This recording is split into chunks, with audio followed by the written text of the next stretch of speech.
Hey there, Amy Gastelum here. Before we start the show, I just want to make a quick request to rate us, follow us, and subscribe to Making Contact on Apple Podcasts or wherever you listen to podcasts. Thanks for listening. Making contact. Making contact.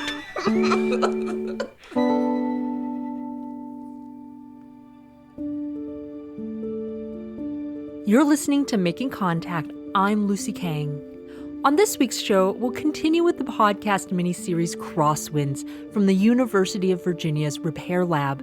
The show looks at the impact of coal dust pollution on Black neighborhoods in Virginia through the lens of environmental racism. Today, we'll start off in the second episode of the series with producer Adrian Wood as they take a car tour of Newport News, Virginia. Of course, around here you got a lot of churches. You don't see any Targets. You don't see any Walmarts. Not a Starbucks. Not a Wegmans. Whole Foods is not nearby.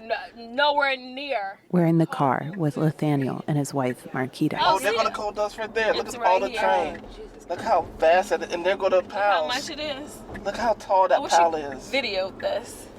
I'm Marquita Kirts, native of Newport News. I am Lathaniel Kirts' wife. I've been in the area for almost 35 years. So it's basically 3 sections of Newport News. So you have the Denby area, you have the Midtown, and then you have downtown. And really, if you want to push it to the fore, it's East End. So they always say anything past those railroad tracks is East End. And East End is the area where the coal dust is, which is poverty, health, wealth disparity, crime, and things of that nature. East End is another name for the Southeast community. We pull off the highway on the last exit before it tunnels under the James River. Now we're at the southernmost tip of the city of Newport News, approaching the residential part of the Southeast community. Newport News is a narrow strip of waterfront that runs about 20 miles north to south along the east bank of the James River. At the southernmost tip, a whole mile of waterfront is dominated by Dominion Terminal Associates and Kinder Morgan Terminal, 2 coal terminals situated right next to each other. Just east of the terminals is Jefferson Avenue, which runs north to south. In this area, Jefferson Ave separates the coal terminals to the west from the neighborhood to the east. Jefferson Ave ends where the water begins south of the city, the James River connecting to the Elizabeth River in a natural harbor where the rivers start to turn into ocean. I used to come out fishing with my dad out here every other Sunday. Actually, my mother lived here and my auntie lived here. And of course, you can see how close you are to low income Section 8 housing. Yep. So, and you have predominantly African American, Black and brown people that live here. Exactly where this house is, my uncle owned a house there, sold it, and they tore it down. Go back here, which is beautiful waterfront property. Southeast Newport News has a gorgeous sunrise view over the water. The residents use the coastline for fishing, swimming, crabbing. This use makes a kind of value. It's sometimes called a use value. There's value in their use of it. But the land in this area has a low exchange value. It's relatively cheap on the market because of all the contamination and decades of government disinvestment. High use value plus low exchange value equals money to be made for developers who would sell that rich waterfront culture on the real estate market for a massive profit. New development puts the area in a precarious position in terms of gentrification. And there are no clear answers from the city about how new development might affect or be affected by coal dust. This episode will get into the complexity of what new development might give or take away from Southeast Newport News. I talked to several residents about all the changes And what stays the same?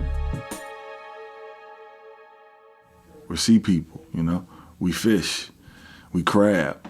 My name is Lawrence Turner, born and raised here in Newport News. We get on boats and we go out in the water. Like, that's a part of our culture and our heritage here. It's beautiful. I don't think not many people know how much a waterfront sits at the corner of Ivy Avenue. Ivy Avenue is a short street that dead ends on the Elizabeth River. It's 3 blocks away from the coal terminal. It's beautiful. It's a wonderful place if you love water. I'm Donquitta Clements. I live on Ivy Avenue. I grew up in the East End, been here for the last 32 years of my life. Growing up, it was fun. We were all over the place. We played sports. We played hot ball, which is a form of like a football, things like that. The community is like, it's like everybody wants to give you a hug. The kids, then they're like, what y'all doing today? Can I come to your house? Then you have all the adults. If something happened, we're all hands-on. It's almost like a little small town at this point. And I know it's changing, but I feel like that part won't. Okay, my first encounter, I was telling my age, I was 17 years old, and I lived out in an apartment complex called Dickerson Court. Dickerson Court is no longer standing, but when Donquitta lived there in the 2000s, it was right across the street from the coal terminal. It's a few blocks west of where she now lives on Ivy. And I couldn't figure out why I kept getting sick. When I finally went to the hospital, they swabbed my nose and all this black stuff came out. And they were like, where did you say you live again? And they explained that my respiratory issues was coming from where I live. Do you have asthma? Yes, I do. Donquitta moved away from where she lived at Dickerson Court in southeast Newport News because of her health problems in the mid-2000s. Around the same time, Lawrence was also in the neighborhood. Growing up, like, I would stay at my aunt's home. She stayed in Harbor Homes, which is on the terminal. Maybe 15 steps, give or take. You know, so it was literally right there. It's just amazing because if you look at it, it's like it's mountains and mountains and mountains of coal. And we would take a shower, and she would leave the window open. It was a little small window, but she would leave it open to give it a chance to air out. And we would get in the shower. It'll be like a little shelf kind of sort of. We put like your soap and things of that nature, and it would be like black particles. When we're talking about the coal contamination, we're talking about air. Air goes anywhere. I mean, it's impossible to run from.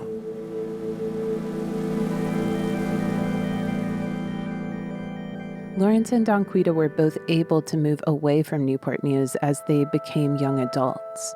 Not many people who leave southeast Newport News choose to come back, but these two did. The tight-knit southeast community was vital to Lawrence and Donquitta growing up, and they wanted to contribute to it as adults.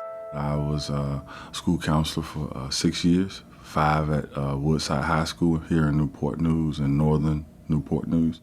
I own an organization called Break the Cycle, and our main goal is to advocate for more equitable experiences that looks different on every level in economic justice, social justice, environmental justice. For Donquitta, deciding to move back to Newport News was a health decision as much as it was a family decision. She has 5 kids who she homeschools with her husband.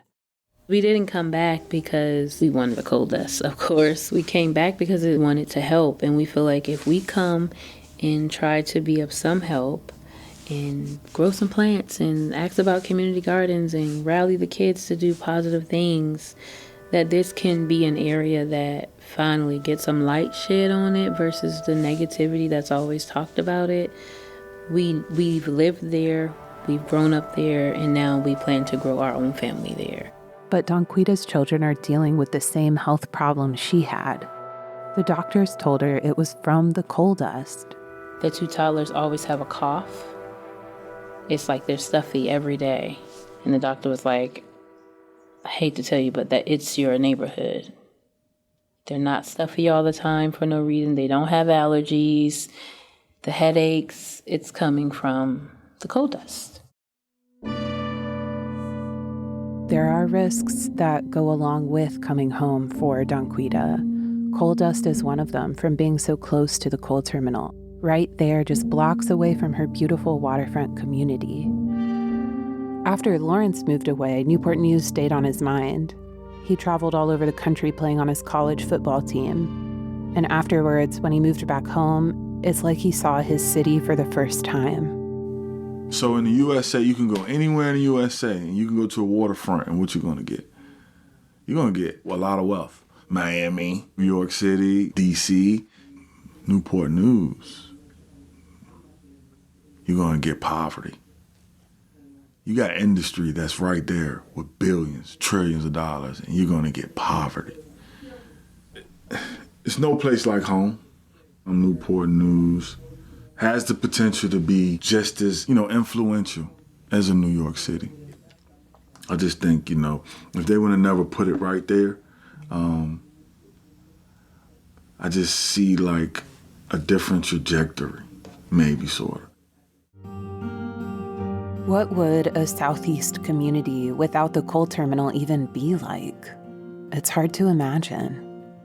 A gigantic new redevelopment in the neighborhood has some residents wondering if the changes will affect the coal dust too. There's upsides to the development, infrastructure, opportunities. There's downsides too, gentrification. Two main questions linger. How will the redevelopment affect the coal dust? Will it lead to cleanup? And how will the coal dust affect the redevelopment? Will newcomers be protected from the toxic dust?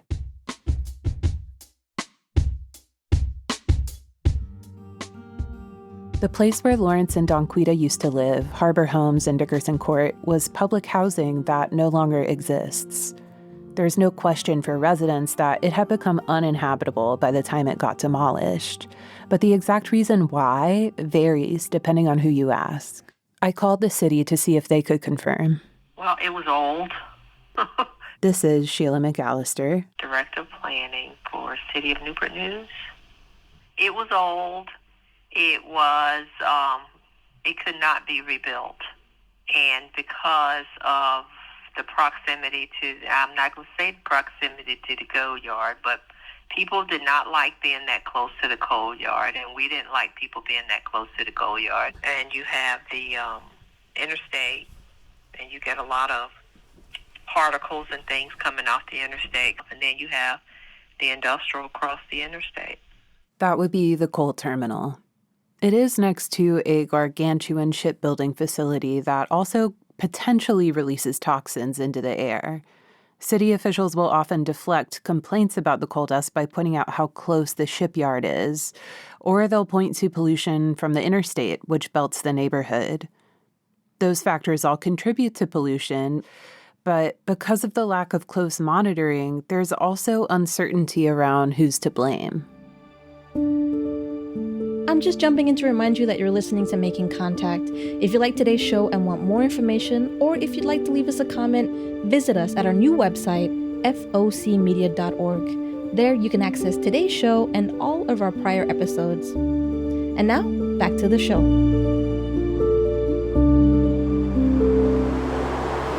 This is the sound of the area in Southeast Newport News where Donquitta and Lawrence used to live.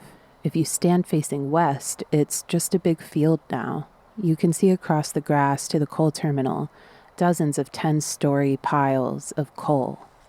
Behind me to the east is blocks and blocks of brand new apartments with brick facades and balconies. The area is unrecognizable to someone who may have lived here in 2009, 2010. I came here to meet with community advocate and neighborhood consultant Yugonda Sample-Jones. I love your bright colors today. Thank you. You got to brighten it up, show them the sun a little bit.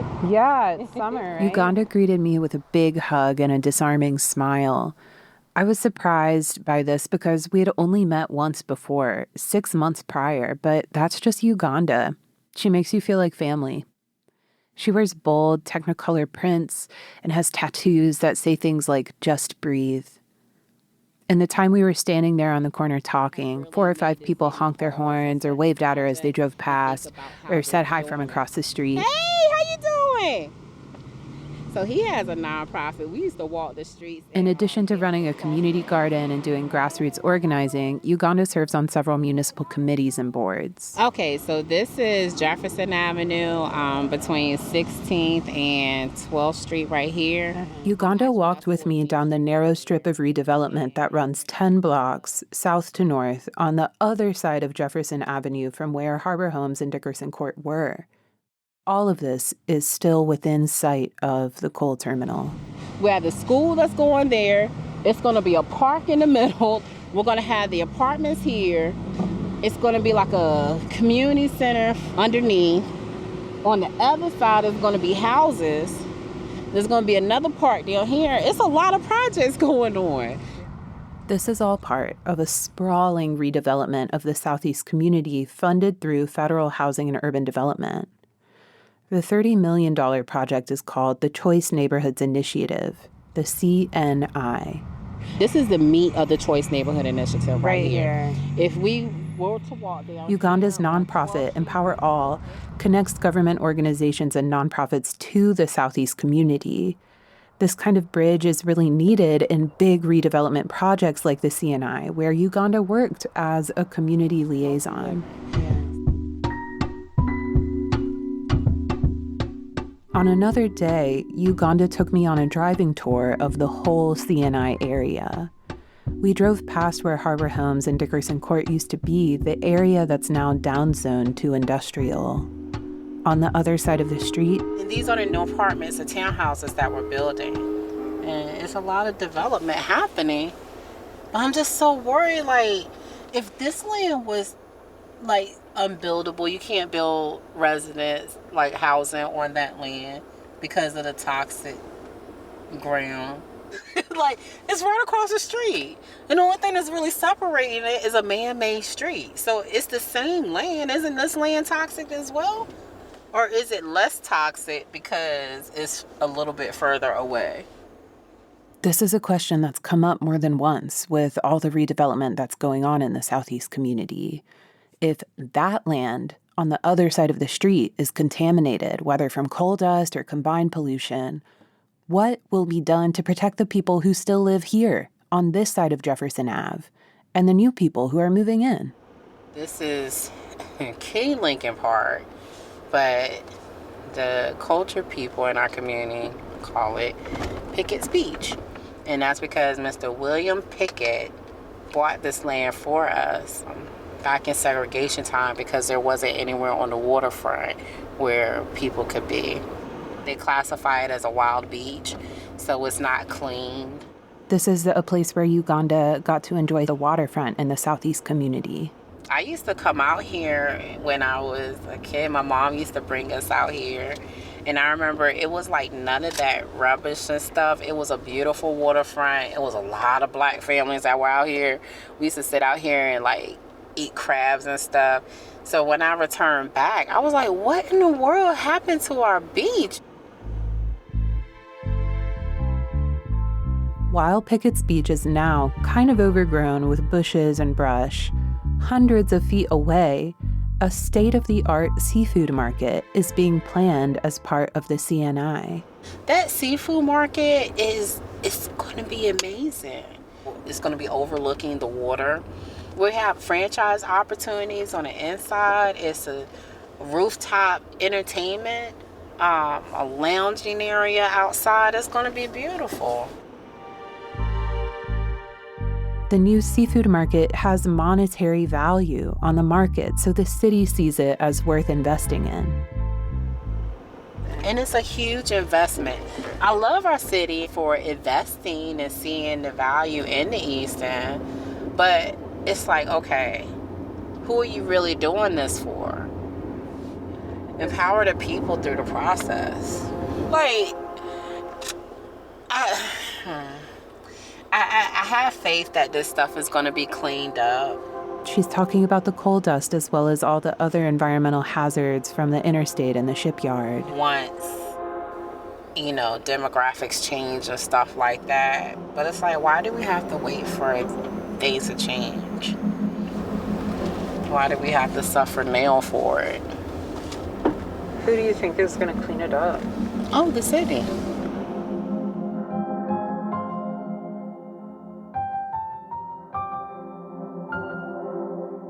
there's good and bad that comes with changes like the CNI.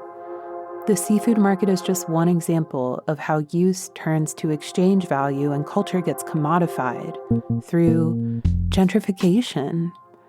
In this case, Yugonda and her family enjoyed use value of Pickett's Beach. They fished and ate crabs and hung out by the water.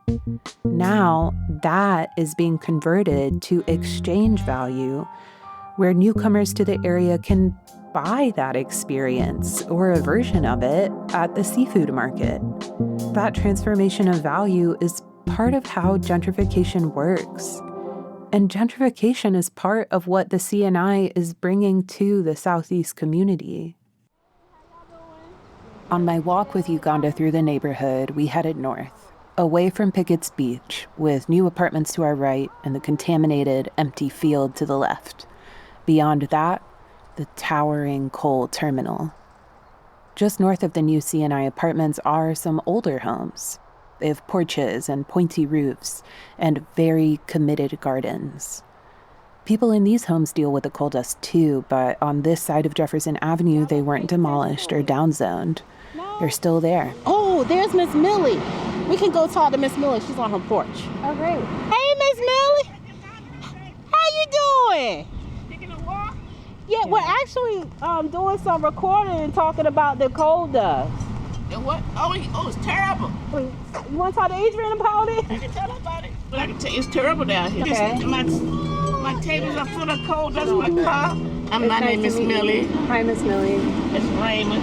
Hi there, Mr. Raymond. How you doing? But as far as the coal dust concerned, it's all over our cars.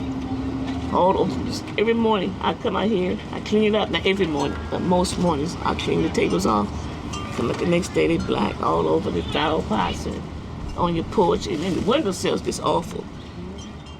From her front porch, you can look across the field where Harbor Homes used to be and see the mountains of coal. You can hear the wind moving her wind chimes, wind that carries coal dust onto her porch and into her lungs. How long have you been living here? We've been in since 1953 or 54. Oh, wow. My neighbor just rushed his house down the other day. Oh. I said, man, you got... I kept looking, I said, wait a minute. I saw him power washing it. Uh-huh. Then I came back and I saw his railings. I thought they were gray. I said, Howard. He said, look, Miss Millie. I said, Howard, I thought your porch was gray. Wow. Look at that house. Whole new house. Miss Millie is not just within eyeshot of the coal terminal. She's also just blocks away from the CNI redevelopment. With all the changes that development is bringing downtown, Miss Millie and Yugonda wonder if that'll affect all the environmental hazards there as well. I do think when these places being built come up and they move some white folks down there, it's going to be some changes made down there. Did I say that? Did I say that? If environmental cleanup finally happened in Southeast Newport News following white gentrification, it wouldn't be the first time something like that happened in the U.S. A 2014 paper from MIT suggests that Greenpoint, a Superfund site that is now a posh neighborhood in New York City, finally got the cleanup residents demanded for decades, but only after gentrification. In one interview, a resident says, I really feel that many things are probably happening because of gentrification. Gentrification led to environmental cleanup in other places too, like Chicago, LA, even Melbourne, Australia. Ultimately, it's the developers who are in control of this, not the residents and not the city. The developers are the ones driving the prices up and creating exchange value out of that contaminated land. Will this be the case in Newport News with the city's new developments in the Southeast community? Over 200 people used to live in the blocks where the new CNI apartments are now being built. It was a public housing complex called Ridley Circle. The 1950s-era cement units were in terrible condition with mold, asbestos, and long-neglected maintenance issues. The people living in Ridley Circle had to relocate for the construction to happen. Some relocated families were moved into other public housing units, but most were offered housing vouchers. The city told former Ridley residents that they could come back and move into the new homes. But not all of them are going to make it. There are financial requirements to be eligible to live in the new C&I housing. Screen the people before you move them back in there? Mm-hmm. Yeah, they screen them, make sure that they're working. What's the criteria? Well, because they were relocated because of the project, it shouldn't be any barriers. Okay. But what I have seen is that they are looking at credit. They are looking at what have you done in the time that you left Ridley Circle. Are you working now? Some of those criteria, like credit and employment history, are barriers to people who want to return to the area. How do you go tell a group of people that think they're coming home that they don't have a home to come home to, but when they ride through their neighborhood, there's new homes? This is Donquitta again. The old Ridley Circle public housing were 2-story apartments on the small side with low ceilings and peeling paint on the exterior. The C&I homes are new multi-story apartments with balconies and matte gray facades. There's even 24 brand new single-family homes. If you're telling us that this neighborhood is for the people who lived here and they, all their blood, sweat, and tears in their community, but then you turn around and 80% of them can't come back because they don't qualify or some parameter, and I hate to say it, but it seems created. It feels definitely intentional. Donquitta also worries for newcomers to the city who don't yet know about the coal dust. I don't think they know. I don't think they understand the severity of what they're coming to because it's shiny. In the beginning, it's, oh, look at the new house, look at the new neighborhood. Granted, Newport News is a wonderful city to live in. It's a wonderful city, but that's still something that's harming us as a people, period. It doesn't matter about your race, your class. You're going to be affected. Your plants will be dusty. Your house will be dusty. You're outside. You will constantly be sweeping and mopping and power washing. And most importantly to me, your health will be affected by it. And they're going to be coming in by the droves, but they have no idea that there's this situation that's awaiting them.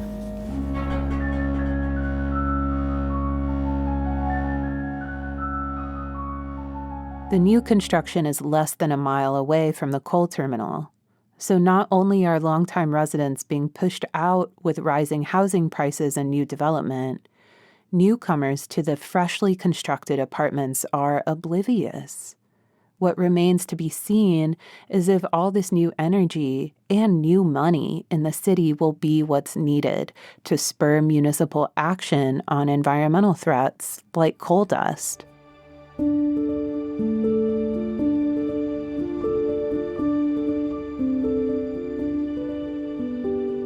That's the voice of producer Adrian Wood from an abridged version of episode 2 of the podcast Crosswinds, which is brought to us by the University of Virginia's Repair Lab.